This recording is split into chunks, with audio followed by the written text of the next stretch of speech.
आज 26 नोव्हेंबर हा संविधान दिवस आहे आणि भारताचं संविधान या दिवशी संपूर्ण देशाने स्वीकारलं। भारताची प्रगल्भ लोकशाही संविधानाने मिळाली। जगातलं सर्वात मजबूत संविधान भारताला मिळालं। 140 कोटी भारतीय, विविध समाजाचे, विविध धर्माचे लोक आता संविधान स्वीकारल्यापासून एकत्रित कुटुंब म्हणून या देशामध्ये राहतात आणि अशा संविधान दिनी आपण या ठिकाणी महामानव डॉक्टर बाबासाहेब आंबेडकरांना मी अभिवादन करतो। आणि नागपूर जिल्ह्यात महाराष्ट्रामध्ये संविधान दिनानिमित्त आम्ही असा निर्णय केला, माननीय मुख्यमंत्री देवेंद्र फडणवीसजींनी सूचना दिली की संविधानाची जी प्रत आहे ही प्रत नागपूर जिल्ह्याच्या, नागपूर शहरात आणि महाराष्ट्रातल्या प्रत्येक घरी जावी। संविधानाची उद्देशिका ही आम्ही प्रत्येक घरी देण्याचा निर्णय करतो आहे। विद्यार्थ्यातील, शाळेतील विद्यार्थ्यांना सुद्धा जी संविधानाची उद्देशिका आहे ती आम्ही घरोघरी पोहोचवणार आहे, जेणेकरून विद्यार्थ्यांना आणि जनतेला संविधानाबद्दलचं त्या ठिकाणी संपूर्ण माहिती त्या ठिकाणी असली पाहिजे, म्हणून आम्ही निर्णय केलेला आहे। प्रचाराचा दौरा आहे तुमचा, आज गृहभेटी आणि लोकसभा। मी आज नरखेड, काटोल, कळमेश्वर, सावनेर आणि खापा या 5 नगरपालिकेला जातो आहे। सकाळी आज मी महादुला नगरपालिकेला आलो आहे। मला विश्वास आहे की नागपूर जिल्ह्यात, विदर्भामध्ये आणि महाराष्ट्रामध्ये 2/3 बहुमताने 51% मतं घेऊन महायुती जिंकेल। गिरीश महाजन आणि खडसे यांच्या वादात माझं सँडविच होत असल्याचं रक्षा खडसे यांनी वक्तव्य केलेलं आहे। आता काही त्यामध्ये रक्षाताई काय बोलल्या मला माहिती नाही, आपण सांगताय।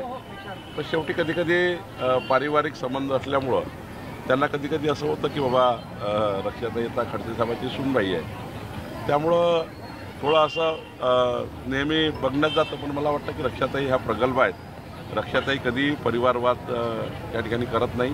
गिरीश भाऊसुद्धा या ठिकाणी कधी त्यांना असं क्रिटिसाईज करत नाही।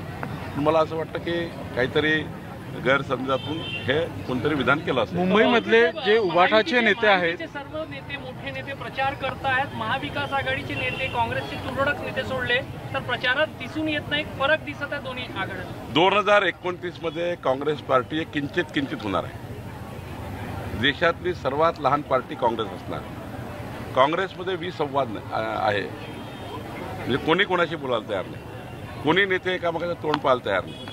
आणि त्यामुळं जेव्हा तुमचा संवाद तुटला, जेव्हा विसंवाद तयार झाला, तेव्हा परिवार असो की घर असो की फॅमिली असो की पक्ष असो, तो तुटणारच आहे। कार्यकर्त्याला काय वाटतं, कुठल्याही कार्यकर्त्याला वाटतं की आपल्या नेत्याशी आपण जोडलं गेलं पाहिजे, आपल्या नेत्यांनी आपल्याशी रोज त्या ठिकाणी आपल्या जीवनामध्ये उभं राहिलं पाहिजे। आज काँग्रेस पार्टीच्या कार्यकर्त्याच्या मागे महाराष्ट्रातला कुठलाही काँग्रेसचा नेता उभा नाही। कार्यकर्ता वाऱ्यावर सुटलेला आहे, कार्यकर्त्याला कोणी विचारायला तयार नाही। आणि म्हणून काँग्रेसचे अनेक कार्यकर्ते भाजपामध्ये, शिवसेनेमध्ये, राष्ट्रवादीमध्ये पक्षप्रवेश करताय आणि काँग्रेस पार्टी रोज सोडताय। गुलाबराव पाटील,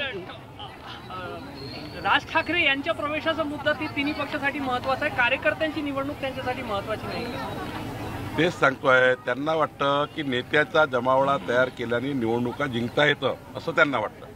आम्हाला जनतेवर विश्वास आहे। जनतेच्या कामाकरता आम्ही जर आमचं आयुष्य दिलं, जनतेचे प्रश्न सोडवले, तर जनता ही मतदाराच्या माध्यमातून आमच्यासोबत उभी राहते। या महाराष्ट्राच्या जनतेने 3,18,00,000 मतं देवेंद्र फडणवीस सरकारला दिले। कारण काय आहे की जनतेला माहिती आहे की मोदीचं सरकार, देवेंद्र फडणवीसचं सरकार आलं तर डबल इंजिन सरकारच महाराष्ट्राचा विकास करू शकतं। आणि महाजुलाच्या जनतेला माहिती आहे की ते नगराध्यक्ष भाजपचा आला तरच केंद्र सरकार, राज्य सरकार आणि महाजुला नगरपालिका हा विकास करू शकतो। म्हणून जनतेचा विश्वास हा विकासावर आहे। गुलाबराव पाटील म्हटले की आमच्याकडे नगर विकास खातं आहे, 1 तारखेला बाहेर झोपा लक्ष्मी येणार आहे। नाही, शेवटी निवडणुकीमध्ये बोलावं लागतं, पण कुठलाही निधी हा देवेंद्रजी, एकनाथजी, अजितदादा असे मिळून ठरवतात कोणाला किती निधी द्यायचा, कोणत्या नगरपालिकेला काय द्यायचं। त्यामुळं ते निवडणुकीचे भाषणं असतात, पण निधीबद्दल मात्र तिघे मिळून ठरवतात। आदित्य ठाकरे असेल, पेडणेकर असेल, यांच्या मतदारसंघामध्ये 6,500, 8,000 असे दुबार मतदार आहेत। मुंबईमध्ये एकाच मतदाराचं नाव 103 वेळा असल्याचं समोर आहे। मी तेच सांगतोय की 103 वेळा नाव असलं तर एकच वेळा मतदान होणार आहे. शेवटी निवडणूक आयोगाने एकदा तुम्हाला मतदान करताना त्या ठिकाणी शाई लावली तर मग तुम्हाला मतदानाला जाता येत नाही. 10 नाव राहू की 15 नाव राहू, पण ही यादी स्क्रॅप केली पाहिजे. SIR आला पाहिजे. जे लोक मयत झाले आहेत, ज्याचे दुबार नाव आहे, ज्याचे तिबार नाव आहे, ते काढले पाहिजे. आणि हे नावं काढून या ठिकाणी जे आत्ता लाईव्ह लोक आहेत, जे लोक त्या भागात राहतात, त्या भागातल्या लोकांचे नाव टाकले पाहिजे. एकंदरीत घरोघरी जाऊन पुन्हा एकदा मतदार यादीचं पूर्ण ही यादी स्क्रॅपच केली पाहिजे आणि पूर्ण पुनर्निरीक्षण केलं पाहिजे. पूर्ण या ठिकाणी SIR केला पाहिजे असं मला वाटतं. अमेडिया कंपनीला 4 तारखेपर्यंत मुदतवाढ दिलेली आहे. नैसर्गिक न्याय दिला आहे आमच्या अधिकाऱ्यांनी. 2 किंवा 3 वेळा नोटीस द्यावी लागते नियमामध्ये. जर नोटीस दिली नाही तर त्या ठिकाणी त्यांना ते कोर्टात जाऊ शकतात. म्हणतात की आम्हाला वेळच दिला नाही.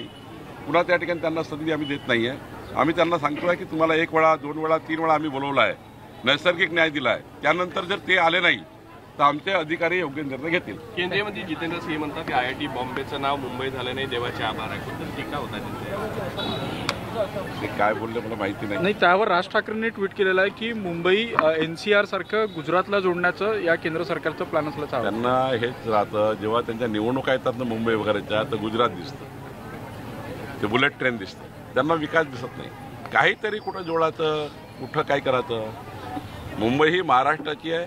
मुंबई ही महाराष्ट्राची राहील आणि मुंबईला कोणी तोडू शकत नाही. आणि त्यामुळं ह्या फालतू गोष्टी जे करतात रोज नरेटिव्ह तयार करण्याच्या, यामध्ये आमचा काही इंटरेस्ट नाही आहे. आमचा इंटरेस्ट हा जनतेच्या विकासाकरता आहे.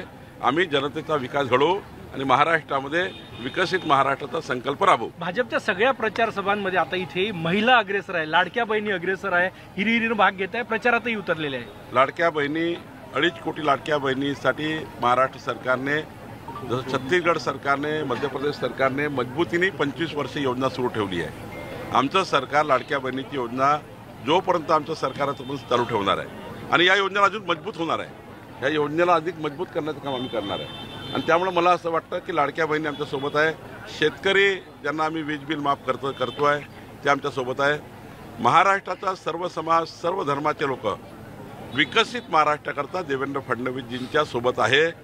विकसित भारताकरता मोदी सोबत आहे.